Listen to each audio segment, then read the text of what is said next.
A poltergeist didn't just haunt a farmhouse, it allegedly tried to poison a sitting U.S. president. December 1817.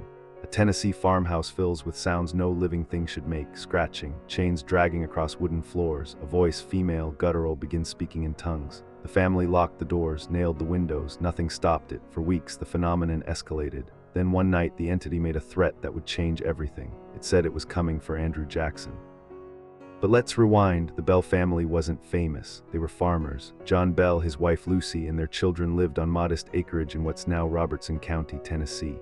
In the summer of 1817, something changed. It started small, too small for anyone outside the family to believe. The youngest daughter, Betsy Bell, was around 12. She reported seeing a strange animal in the yard, something between a dog and a rabbit, she said. Her brothers heard it too. Then the scratching started, on walls, on doors, in the dead of night, rhythmic, deliberate, as if something was trying to write a message. By autumn, the phenomena had become violent. Betsy reported being struck by invisible hands. Welts appeared on her skin, visible, documented by neighbors who visited to investigate. Her hair was pulled. She was thrown across rooms. What started as poltergeist curiosity had become assault, and the family was terrified. They called for help. Neighbors came, ministers came. One of those visitors was a man named James Johnson, a local militia officer with influence. He documented what he witnessed, not rumors, not hearsay. First-hand accounts of objects moving without human touch, voices emanating from empty air. Johnson's testimony would become central to what we know about the Bell Witch, and here's the critical detail: he wrote it down. The entity began to speak, not screaming, not animal sounds, actual words. It claimed to be the spirit of a woman named Kate Batts, a neighbor who'd had a land dispute with John Bell years before. Kate Batts had died, but according to the voice, she wasn't at rest. She was angry, and she was just getting started. Here's where it gets complicated. Kate Batts was a real person. The land dispute was real, but did that prove the haunting? That's the question that separates what we can verify from what remains speculation. The entity's knowledge of Batts and the conflict was specific, but specific information can spread through gossip, through rumor, through a small community where everyone knows everyone's business. By late 1818, the haunting had become regional news. People traveled for miles to witness it. Some were skeptics, some were believers. What they all agreed on: something unusual was happening. The voice grew more articulate. It sang hymns perfectly. It quoted scripture. It discussed theology with educated visitors. This wasn't a mindless poltergeist anymore. It was performing.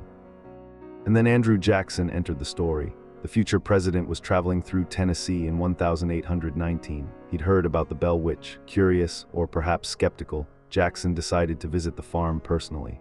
What happened next is where the historical record fractures into competing narratives. According to accounts that circulated later, Jackson's carriage became stuck on the road leading to the Bell property.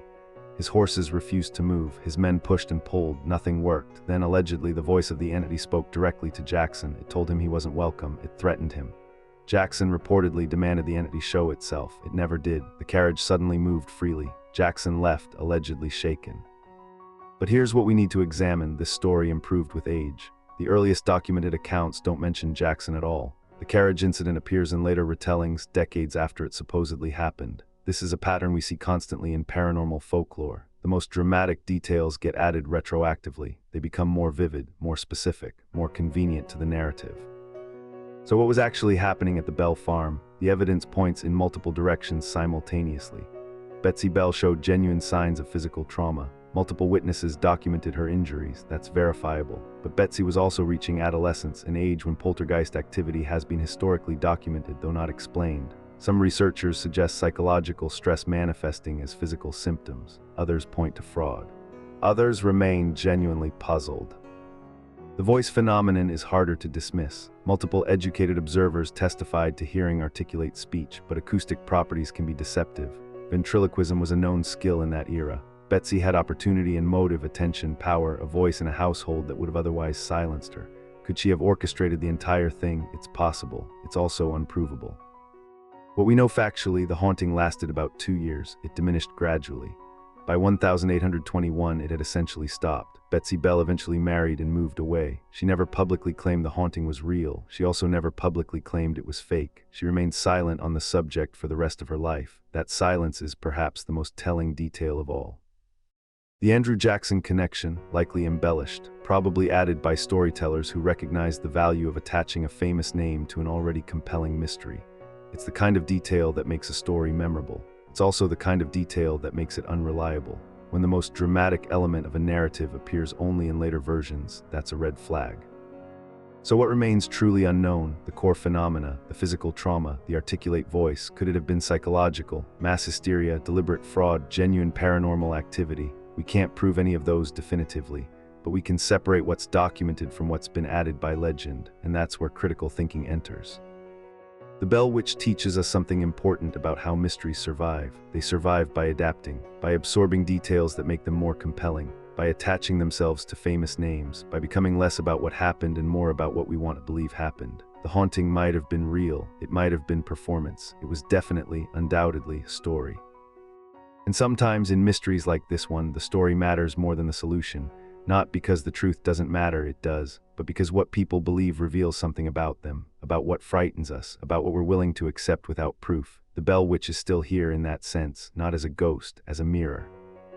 Subscribe so you don't miss the next deep dive into a historical mystery where the legend and the facts finally meet.